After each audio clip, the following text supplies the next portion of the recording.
마오띠니 마오띠니 잘랄루 자말루 사나울 바하우. 그다음 뭐였지? 뭐예요? 이거 이라크 국가잖아. 나시드 왔다니 이라키 얄라 이라크 얄라 이라크.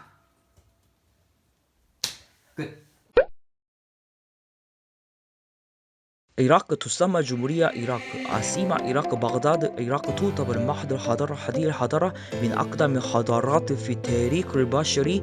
العراق تجاور مع الكويت السعودية في الجنوب، تجاور مع الأردن في الغرب، وتجاور مع سوريا في الشمال غربي، وتجاور مع تركيا في الشمال، تجاور مع إيران في الشرق. اللغة الرسمية في العراق اللغة العربية. اللغة الكردية في علم العراقي جملة مكتوبة الله أكبر. معظم السكان المسلمين و65% عشية من المسلمين. سكان العراق حوالي 40,000. استقلت العراق من بريطانيا في عام 1932. حزب البعث العربي الاشتراكي سيطر على الحكم في عام 1968، وصدام حسين أصبح رئيسا في عام 1979 حتى 2003. في فترة حكم صدام حسين حدثت الحرب بين العراق وإيران، بين العراق والكويت. حدثت حرب الخليج الثانية. أمريكا شنت هجوما على العراق. هذه الحرب أسفرت عن تدمير هياكل أساسية اجتماعية، بالتالي العراق تتضرر من شدائد الصعوبات الاقتصادية. كما قلت في الجزء الأول، العراق تعتبر أهم مكان في التاريخ البشري. قبل ميلاد القرن الأربعينيات بنيت دولة مدينة في العراق، وكان هذا المكان لحضارات الرافدين. كانت المجموعة من الثقافات المتعددة ممتازة. نهر دجلة، نهر الفرات. أساطير بلاد الرافدين أثرت على حضارات الغربية، حضارات الشرقية. فتحت العراق من إمبراطورية إسلامية. كانت العراق مركز ثقافي سياسي والاقتصادي اجتماعي في التاريخ الإسلامي. في فترة الخلافة العباسية التي تعتبر عصر ذهبي في الإمبراطورية الإسلامية من قرن 8 حتى قرن 13، كانت مدينة بغداد مركز في الثقافة الإسلامية والثقافة الإسلامية ازدهرت. في هذه الفترة أصبحت اللغة العربية اللغة الرسمية. كانت العرب يشاركوا هوية مع بعض. كانت لحظة الجلال تمر على العراق والتاريخ العراقي حديث مليء بالمأساة. في عام 1979 صدام حسين سيطر على الحكم من خلال حرب مع إيران والكويت وحرب الخليج الثانية. ومن خلال غزو أمريكا تدمرت الهياكل الأساسية الاجتماعية في العراق، وحتى الآن العراق تعاني من أزمة اقتصادية شديدة. الآن العراق تريد أن تتمتع بلحظة الجلال والمجد مرة أخرى من خلال إعادة البناء.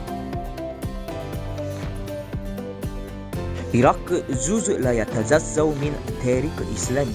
كلنا نعرف مكة المكرمة، المدينة المنورة في السعودية، الأماكن المقدسة للمسلمين، مدينة نجف، مدينة كربلاء تعتبران أماكن مقدسة للشيعة. المسلمون الشيعة يشعرون بالندم لأنهم لم يستطيعون تحقق موت حسين، فلذلك يضربون نفسهم بالصوت ويزعلون نفسهم مجروحين، وبالتالي هم يحتفلون شهر محرم بالأزاء. نحن نقول هذا اليوم يوم عاشوراء. يوجد معبد حسين، قبر حسين، ومعابد عباسية في مدينة كربلاء. مسلمون الشيعة يذهبون إلى مدينة كربلاء ليست فقط من العراق بل إيران وهند، خصوصا عندما المسلمون الشيعة يزورون قبر علي ابن أبي طالب. هم يؤمنون بأنهم يدخلون خلاص في يوم الدين، فلذلك هم يقيمون الحج من مدينة نجف إلى مدينة كربلاء.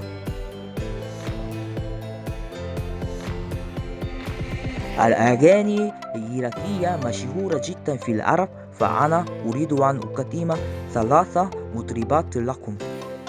مغني نديم غزالي باكي فيلمجي عراقي في الأغنية الذهبية. أغانيه مشهورة جدا خصوصا فوق النقل تعليق من بيت أبوها قولي يا حلو كالأغاني الناجحة. مغني كاظم الساهر يسمى بسجل من الأغاني العربية. هو يعتبر أحد الملحنين، أحد المغنيين، أحد الكتاب الأكثر اهتماما في العرب. في عام 1988 كانت أغنيته اسمها أبرد شدة تحصد شعبية في العرب. هو أصبح أسطورة. مغنية عفيفة اسكندر مغنية أسطورية في العراق، هي تفوز بلقب شهرورة العراق بفضل الصوت الناعم.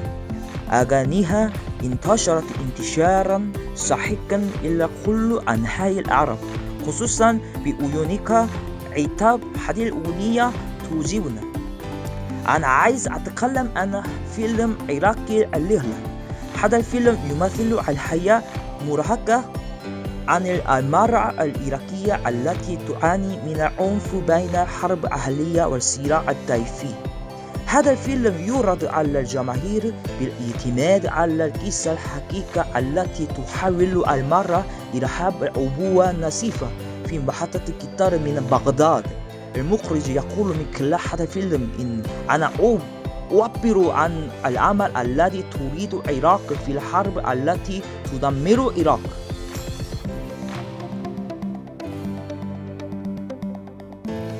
في السبعينيات والثمانينات كثير من العمال في كوريا بدأوا يشتغلوا في العراق.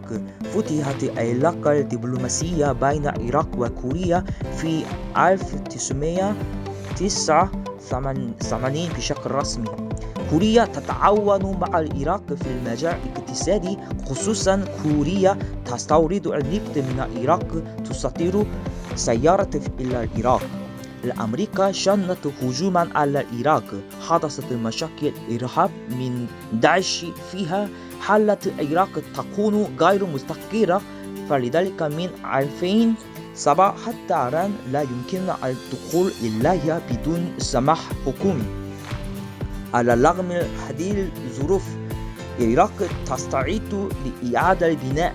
وزارة التخطيط العراقية كوريا تحث بمشاركة إعادة البناء في العراق على الشركات الضخمة الكورية. بعد ذلك كثير من الشركات الكورية دخلت إلى العراق تكافح في إعادة البناء. الشركة الكورية اسمها هانوا تطور المدينة باسمها الجديدة في عام 2019. والشركة الكورية هيونداي حصلت على المشروع الجديد في العراق. بالإضافة إلى التعاون الاقتصادي يتم التعاون الثقافي بين العراق وكوريا. في عام 2019 تم عقد مسابقة أغاني الكورية في السفارة الكورية الجنوبية في العراق. ايه رأيكم يا أصدقائي، خصوصا يا مشتركي عراقيين؟ أهلا بكم. أنا بحثت عن معلومات عراقية. والله العراق لديها حضارات منورة جدا، وأنا مش ممكن أزور هناك دلوقتي، بس أنا من المتوقع أن تتحسن العلاقة بين العراق وكوريا إن شاء الله. مع السلامة يا أصدقائي.